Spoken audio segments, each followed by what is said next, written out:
করে তার ফোনে আজেবাজে ছবি থাকে। অনেক খারাপ ধরনের ছবি, তাদের সাথে ভালোবাসার মেসেজও থাকে। এগুলো আমি দেখি। তো বাহিরের মহিলাদের সাথে যখন মেলামেশা করে আমার স্বামী, ঘরে আমার সাথে খুব একটা ভালো ব্যবহার করে না, ভালোভাবে কথা বলে না। মানে এক কথায় আমার তার পছন্দ না। একটা স্বামীর যদি অন্য মেয়েদের উপর চাহিদা থাকে, ভালোবাসা থাকে, তো তার বউয়ের প্রতি তো তখন কোনো ভালোবাসা থাকে না, কোনো চাহিদা থাকে না।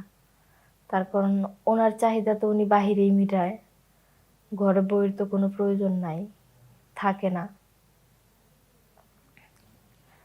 তো আমার স্বামীর মুখের উপরেও তো আমি কোনো কিছু বলতে পারি না। তার কারণ যেহেতু আমার স্বামীর আমার প্রতি কোনো ভালোবাসাই নাই, তাহলে বলেও তো কোনো লাভ নাই।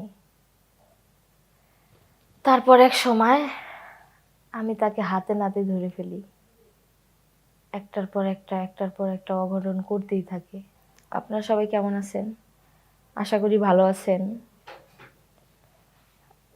আজ কিছু জীবনের গল্প নিয়ে আপনাদের সামনে আসলাম, আপনাদের সাথে শেয়ার করব। ততক্ষণ আপনারা আমাদের পাশেই থাকুন। বিয়ের পর থেকেই দেখি আমার জামাই গ্রামের অনেক মহিলাদের সাথে মেলামেশা করে।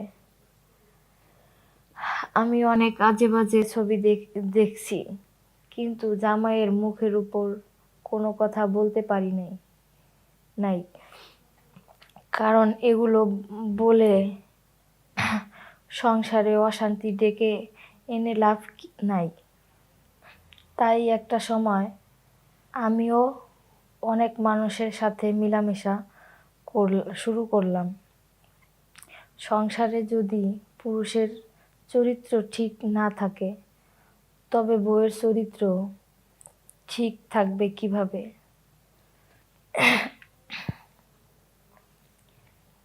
আমার বিয়ের পর থেকেই দেখি আমার স্বামী গ্রামে অনেক মহিলাদের সাথে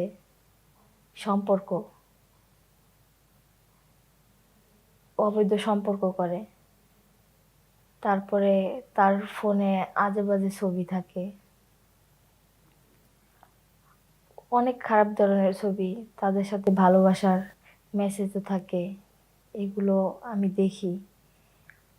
তো বাহিরের মহিলাদের সাথে যখন মেলামেশা করে আমার স্বামী, ঘরে আমার সাথে খুব একটা ভালো ব্যবহার করে না, ভালোভাবে কথা বলে না।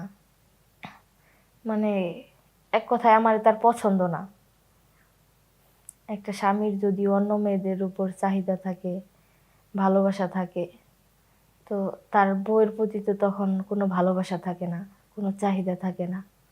তার কারণ ওনার চাহিদা তো উনি বাহিরেই মিটায়, ঘরে বউয়ের তো কোনো প্রয়োজন নাই, থাকে না।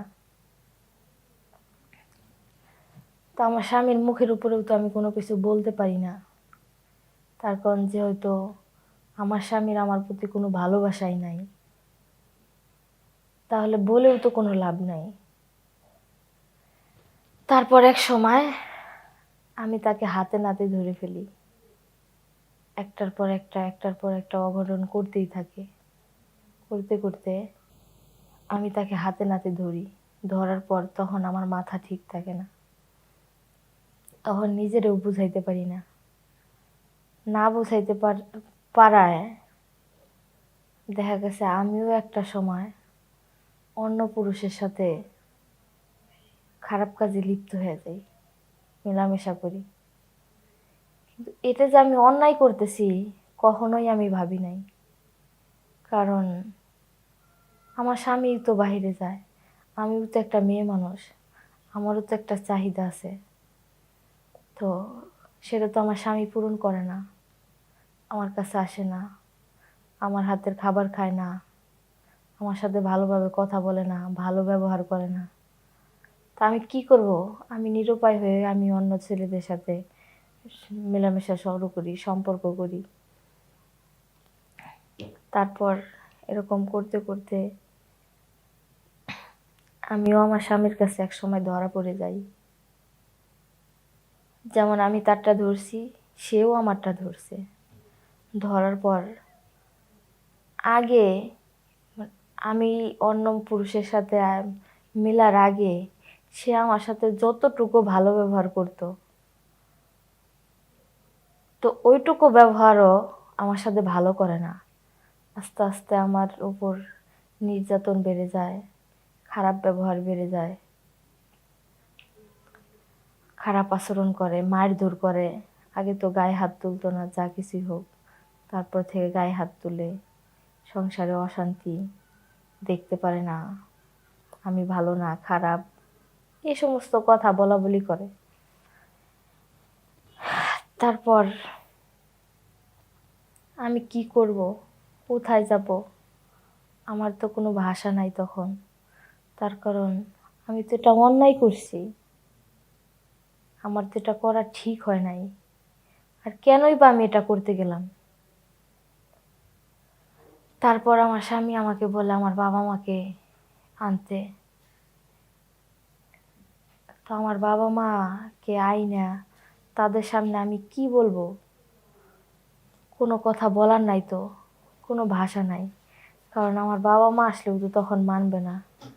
অন্য ছেলের সাথে কি তখন অন্য ছেলের সাথে তাদের মেয়ের খারাপ সম্পর্ক, খারাপভাবে মেলামেশা করছে, এটা কি তারা কখনোই মানবে? মানবে না। তো আমি তাদেরকে আর ডাকি না, ডাইকা আনি না। কারণ না, ভুল তো আমার, ভুল তো আমি করছি, আমার ভুলের দায় কেন তারা নেবে? তাদেরকে ডাইকা আনি না কেন আমি অপমান অপদস্থ করব? তার কারণ যখন আমার বাবা মাকে ডাইকা আনবে, তখন তো তাদের সাথে ভালো ব্যবহার করবে না, তাদের সাথে খারাপ ব্যবহার করবে। এই কারণেই আমি আমার বাবা মাকে ডাইকা আনি নাই। না আনার পর আরও খারাপ ব্যবহার করে, আরও অত্যাচার বাড়ায় দেয়। কি করব, আমার তো যাওয়ার কোনো জায়গাও নাই যে আমি সেইখানে যাব, ওইখানে যাই আমি আশ্রয় নেব। তো স্বামীর অত্যাচার সহ্য করে, স্বামীর এত গায়ে হাত তুলে মারধর করে, তারপরেও আমি তার পায়ের নিচে পড়ে থাকি। কারণ আমার যাবার মতো কোনো জায়গা নাই। আর আমি যেটা করছি ওইটাও ভুল করছি, অন্যায় করছি।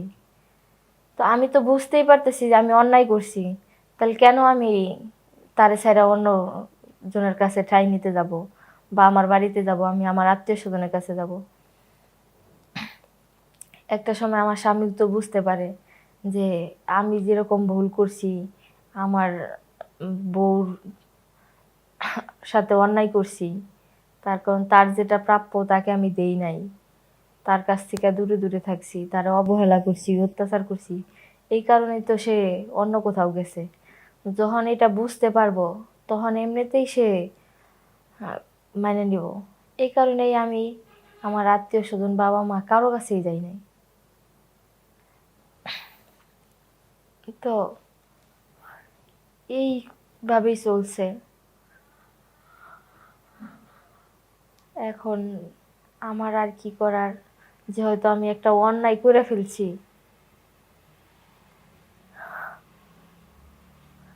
যে হয়তো আমি অন্যায় করে ফেলছি, আমার তো ভুল সংশোধন করতে হবে। তার কারণ আমি আর কোথাও যাইতে পারবো না।